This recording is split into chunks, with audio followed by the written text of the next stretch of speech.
To learn the language within where you're going is very important. Actually, it makes the communication very easy, and also understanding the instructions. Because most of the, like, for instance, you've come to work in Kenya, maybe in the rural area, not in Nairobi, whereby everybody just understands Swahili. So if you know a bit of Swahili, it makes your life easier.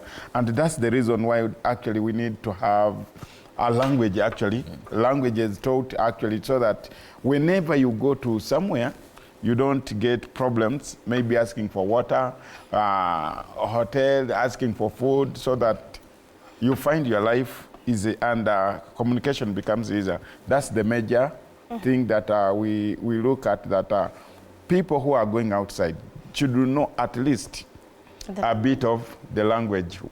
All right. The place where let me comment on that. I think it's best, even in schools, like let me say Cambridge, we are introducing different languages. We will be having German, we'll be having French, I'll be having Chinese language.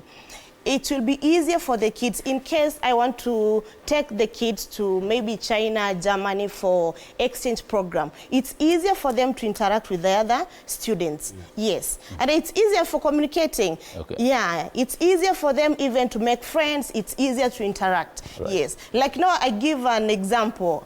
Yeah, I've been in China like a month ago. It was so difficult for me to interact with the Chinese because I don't know the language. Okay. But now if we introduce this language to the learners, when they go there, it's easier for them to do what? To interact with the others. All right. Yes. Our question of the day to you is, what do you expect President William Ruto to address in his speech on this 61st Jamhuri Day, even as a crossover to George? This is what they're saying, George.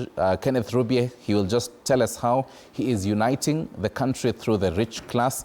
Ruben Blessing says more promises. Tangas Wesley says more promises. Another one here, Orechi Edwin says underdevelopment in our country. George, over to you. I don't know from the live chat what they're saying. Thank you so much, Stanley. And of course, we'll be going back to that set for more conversations and discussions. Thank you so much for staying with us. You're watching this continued coverage of the Jamhuri Day celebrations. My name is George Maringa. We want to first link up with Laban Shikokoti, joining us from Kisumu, before we continue the conversations here with my guests, Kipruto Arap Kirwa and Joshua Kipto. Laban, how are you, and how are the celebrations perhaps shaping up in your area? Na bila shaka tupo ndani ya Kisumu, na hapa ikiwa ni siku ya Jamhuri Day. Nina wakazi hapa wana maoni tofauti tu kuhusu siku ya leo. Labda tuanze kwa jina lako, wewe ni nani? Kwa majina naitwa Awina Uma. Wewe kama kijana, siku ya leo ikiwa siku ya Jamhuri, je, ina maana gani kwako? Okay, mimi kama kijana kitu naweza sema kwa nchi yetu isipokuwa tu Kisumu peke yake, but na